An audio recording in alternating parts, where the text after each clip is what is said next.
All right. Rolling right along here, Sean. Yes, we are. This is going to be a great conversation. I'm really looking forward to finding out about this new reality capture platform that Trimble has. So real quick, if you would, just self-introduction, give me your name, who you're with, which we know, and what you do exactly. Yeah, no problem. My name is Chris Trimble. I'm with Trimble, and so I've been with Trimble for almost 14 years now. 14 years, wow. And before joining Trimble, I was the land surveyor in the state of Colorado for about 8 years or so. Yep. So really working in the field, my first day was, Trimble GNSS in hand. So I'd say I've been in the Trimble family for over 20 years. 20 years. Okay. Yeah. And in those days, I was starting to get introduction into reality capture. I would say in the early days of scanning, but it's really come a long way. I'm involved in the product management side, Nice. so mostly with the product go-to-market. So developing the messaging around products, what problems we're actually trying to solve for our customers, and then delivering those value propositions through product development and release cycles with new products. So yeah, I love it. Yeah. Well, let's talk about this product because it's pretty new, correct? It is, yeah. It was released at Intergeo, so about a month ago. And it's been in the works for quite a while, but it's the Trimble Reality Capture Platform service, and it's built within our Connect ecosystem, so the Connect environment, web environment, and it's brought as an extension to Trimble Connect, and specifically for reality capture and imagery data, and what we are unlocking in that platform is really the democratization of scanning data. So bringing the data to users that aren't prolific with scanning software, right? Like you don't need a dedicated desktop software. So the scanning professional can now bring the scanning data in the field that they've captured, do design analysis and things like that in the web for customers that are not, let's say, sophisticated users of scanning equipment. So that's really the premise around what we've been doing. We're trying to, increase the share of the geospatial footprint and the knowledge that we can bring in that reality capture space in the field, and bring that to more people in the office, more stakeholders in the office, so that we're already seeing like a 10-to-1 utilization of contributors of data versus consumers of data. So if I'm uploading, then 10 people are in some way consuming some of that scan data. So it's really, really powerful tool to extend the capabilities of point cloud utilization. Well, you said the magic phrase there, the democratization of reality capture data.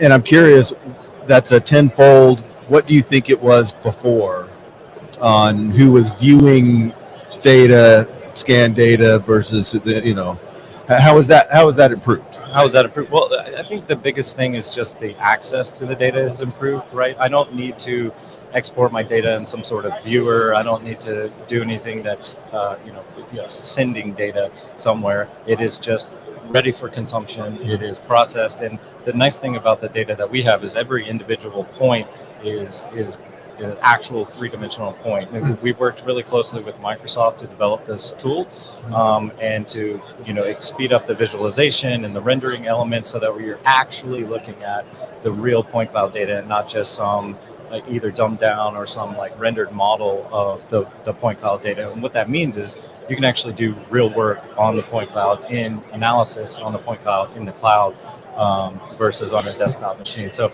in terms of going back and answering the original question, I don't actually know what level of incorporation, let's say an architect that's using SketchUp today. Right. Are they going to download some sort of 3D point cloud software just to kind of look at how design and real world are aligning? It's going to take a while for them to actually get that incorporated and kind of and analyze the data. Whereas what we're doing with Trimble Connect is we're allowing you to bring in design data or a BIM file, let's say, or something, and then overlay the point cloud on that and see in real time, you can see the information right in front of you, and get that information extracted very, very quickly and easily from a non-expert point of view. So who's benefiting the most from this new tool? Who's benefiting the most?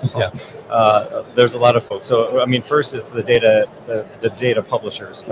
They're reaching a broader audience. And I think that's one of the key messages for us is when you look at Rob's presentation this morning, if you were in there, is connecting the people, the data, the workflows, and the ecosystems around all of Trimble. So we are really taking that that collection source and getting it into the workflows of more and more people. So we're benefiting by reaching a broader audience base. The survey customer set is reaching a broader audience base, but also people that are decision makers that never, they don't care about point clouds. They care about making decisions on clear information.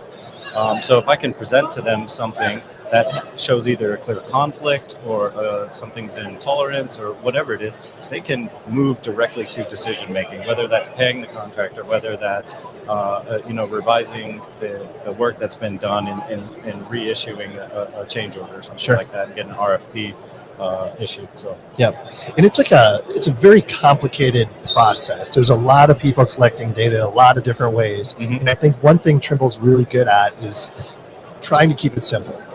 Right, and trying to take something that is very, very complicated and, I don't know, for lack of better words, dumb it down and make it user friendly. Yeah. So a key point to that is so the data authors. There's still some integrity there's still a lot of integrity. Sorry, in our profession, right? We are assumed to be the people that control the integrity of the data, quality of the data, like that, right? So there is still this authoring process that happens, whether it's in Trimble Business Center or some other software like that, where we can make sure the data is registered to geodetic control, that the data has that initial integrity before we actually publish it, right? So that we're still maintaining a bit of control, but once it leaves our professional grips, we want to make sure that the people can, make it easy to use and utilize it in a really web-friendly ecosystem. So I don't know if you've tried it. It's actually an extension available to any user on Connect. We have 31 million users on Connect, and anyone there can just go in, flip on this extension, and start ingesting their own point cloud data with their projects and trying it out. I would encourage everybody that's listening to do that. Definitely, and Connect is amazing. And it's funny you say 31 million registered users, right? Of those 31 million, what percentage do you think are actually utilizing it to its fullest potential? Because it is a very powerful tool. That's a. Don't quote me on this. No, Stacy's No, I don't really have an answer. Sure. But do you think that's a general trend of most that have access don't know what all the tools are available, or they're only using a certain sliver, and then going back to how they did it 3 years ago, and then because I guess the example I can give is collect all this data and then let me find a way to process it in the office, and then I'm going to get it somewhere, and then I'm going to render something, and then I can put it on the Trimble access so some more than one person can use it. Is it more about connecting all those dots and kind of getting it in there first and utilizing that platform throughout the whole life cycle? Yeah, that's a good question. So I think if I take it from a pure geospatial point of view, I would say the platform is underutilized for what it can do. I think a lot of people don't actually realize that if you have a valid license of access or TBC, you actually get Connect inherently, and you can utilize it for field to office file sharing and making sure that all users in the field are on the same version of the file. But to kind of dig into that, double click on that point, I think the persona really defines the workflow and what tools they're leveraging in the cloud, and that's the beauty of Connect is like the extensibility part, where you can develop your own API calls into Connect to do whatever it is you want to do. If that's pulling down and integrating into your own ERP system and things like that. So we have users that are very sophisticated, and it's probably very, I would say, very deep, not as broad. So they're very, defined on a certain workflow. And then we have kind of the general users where I think could leverage this platform in a much greater extent. But could you give us some examples of some of those users that are maybe outside that traditional geospatial community that you're kind of tailoring this to, or you've seen some benefits there? Yeah, so primarily the first version of Reality Capture Platform was really targeted to where we had, I would say, the most extensive user base that's existing in the most probably comprehensive users of Connect today, which is the vertical construction market, right? Typically they have, like IFC files or BIM plans where they're already coordinating their project around. So, from a project-centric point of view, I think that's where Connect is very, very strong today, and that's where we're trying to leverage this first and foremost, is in like a vertical construction space. So we have a really rigorously defined model. It updates every once in a while. We can push updates immediately, real time to the field, and now we can bring in this point cloud data, and it can be from we just drove our site in Westminster with an MX90, which is the mobile mapping unit. You can bring in terrestrial laser scanning data. You can even do, for a really non-professional user, you can just use your iPhone to kind of scan certain site conditions. And if you have like tags on the wall, April tags, you can actually position those and show kind of progress tracking on these vertical construction projects. And that can immediately lead to tagging like RFIs, right? Like I need requests for more information or more work or something in these specific areas. I would say that's like really where we're strong today, and it gives us a good leg up with a sophisticated user base that's already there in Trimble Connect. Interesting. Yeah. So Connect really is just kind of a landing spot for all the stakeholders, basically, to be able to have access to and track the progress of the project, right? Correct. Yeah, and contribute to the project and all that good stuff. It's awesome. So where do we go from here?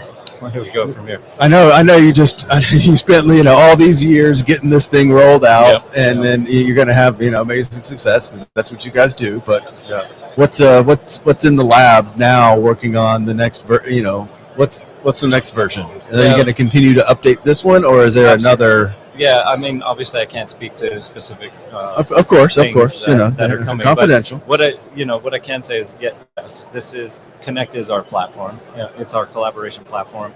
The reality capture platform service is very much an extension to get more and more of this data together with the stakeholders and the project decision makers. I think if I go back a minute to what I said about the integrity of the data that is in the cloud there, and how closely we worked with Microsoft, is like we were very intentional about bringing the full point cloud integrity of the data. That means every point you click on has a very, I would say, field-defined X, Y, and Z. And it's not just some interpretation of a point cloud. It is the actual data as it comes in. So when you think about having that raw data, the real point cloud data, you can now apply processes. You can apply like feature recognition and things like that on that data in the cloud without having to download it, pull it back into your Office software of choice, do some analysis. So we took an extra bit of time to set the stage for all these things in the future that I can't talk about, but there's really good work and process to leverage what's in the cloud today. Yeah. So it sounds like there's some there's some more that was layers. Right. Yeah. But what I hear you saying is you've got it all there, and you didn't take the shortcut of getting it to a point where you can just make it look pretty for now. Yeah. Because there's more stuff coming, and there's going to be a lot more that we can use this for, but it's still always going to be in that hub. Yeah, I don't want to knock on any of the competitors that are out there, right? But it really comes down to utilization of the data, right? Visualizing is one thing. Yes, making decisions on the data is very important. And sometimes it's just a visual element that you need. But in most cases, you need a little more sophistication on, let's just call it like, scan to BIM analysis or surface to scan analysis, things like that, that actually require the integrity of the data behind it. And that's where we're focused on, is that integrity. Because when you open it up to the stakeholders, you have to, we don't use the word dumb it down, but you have to present it to something that they can ingest. Exactly. And then that group is usually also really good about asking hard questions from that. It's like, okay, that looks great. Now tell me this. Yeah. Then you're like, oh, shit, I got to go back and figure out how to do that. Yeah, exactly. One more question before we let you go, because I think you'll have an interesting perspective on this. So, we're in this like technological evolution, in the whole geospatial realm of things. And it seems like it's kind of cyclical, like the hardware takes a jump and then the software has to catch up and vice versa. Where do you think we're at right now in that process? I think with, I don't want to be too cliche here, but with the advent, with the leaps and bounds that software is growing with today through this AI revolution that we sit in, previously, like you said, scanners were so, I guess, far ahead of the software, and we were able to create so much data, and it was almost like a data burden, to a point where you just had too much and never filtered through it. So I think some of the things that software today can unlock is actually extracting information from the data in a much more automated way, and I'm really excited to see some of the tools that we've recently released in TBC, whether it's like the pavement analysis stuff that is built on foundational elements of machine learning, or AI, whatever you want to call it, and extending those capabilities. I think the data is the gold mine of information. But it's turning that data into information that is so critical. And if we can reduce that lead time to actually getting information and making decisions, then I think we stand to benefit as a professional in a whole. Yeah. It sounds like there's still some more runway in the software capabilities before it can do everything, and then there's going to be another. Sure. Yep. Yeah, really good stuff, Chris. Anything else that we haven't touched on that you want to get out there?